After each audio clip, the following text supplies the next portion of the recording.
DPRD Provinsi Gorontalo mulai melakukan sinkronisasi program kegiatan dengan dokumen KUA PPAS APBD Provinsi Gorontalo untuk tahun anggaran 2022. Hal ini seperti yang dilaksanakan oleh Komisi 2 yang menghadirkan Dinas Pangan Provinsi Gorontalo. Dalam agenda yang dihadiri langsung oleh Wakil Ketua DPRD Muhammad Kris Wartabone tersebut membahas semua program yang ada di Dinas Pangan, salah satunya terkait upaya mengantisipasi terjadinya krisis pangan di Provinsi Gorontalo. Selaku Koordinator Komisi 2, Muhammad Kris Wartabone mengatakan ketersediaan anggaran untuk ketahanan pangan sangat diperlukan meskipun ada refocusing anggaran.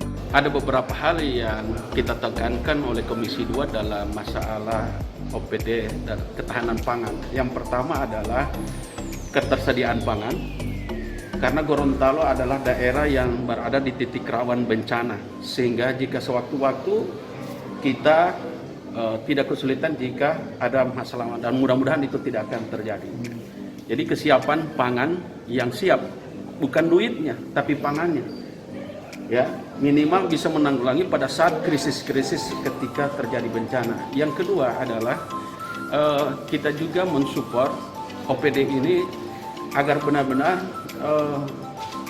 memberikan satu program dalam penanganan masyarakat-masyarakat yang rawan pangan, wilayah-wilayah yang rawan pangan harus disupport berdasarkan dengan kondisi yang ada dengan pandemi. Tentunya ini sangat diharapkan oleh masyarakat. Itu yang lebih ditekankan.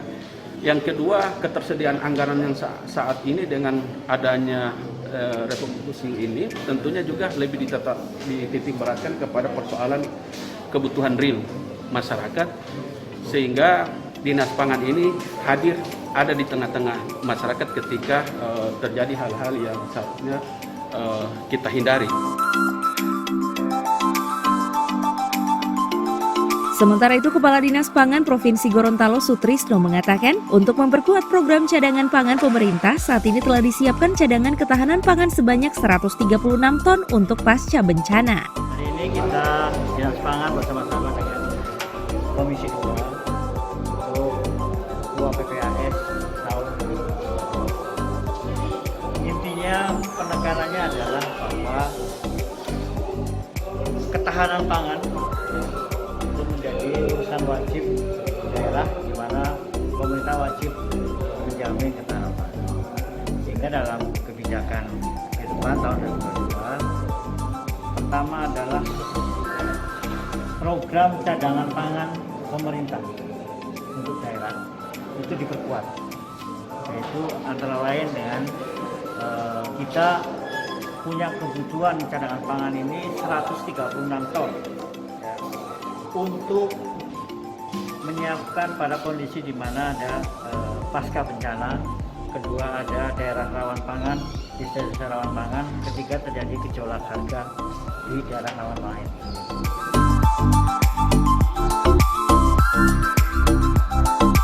Rapat yang berlangsung di ruang Inogaluma ini turut dihadiri oleh Ketua Komisi 2 Aspin Tuli serta anggota Komisi 2 lainnya.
Tim Liputan Advertorial Mimosa TV.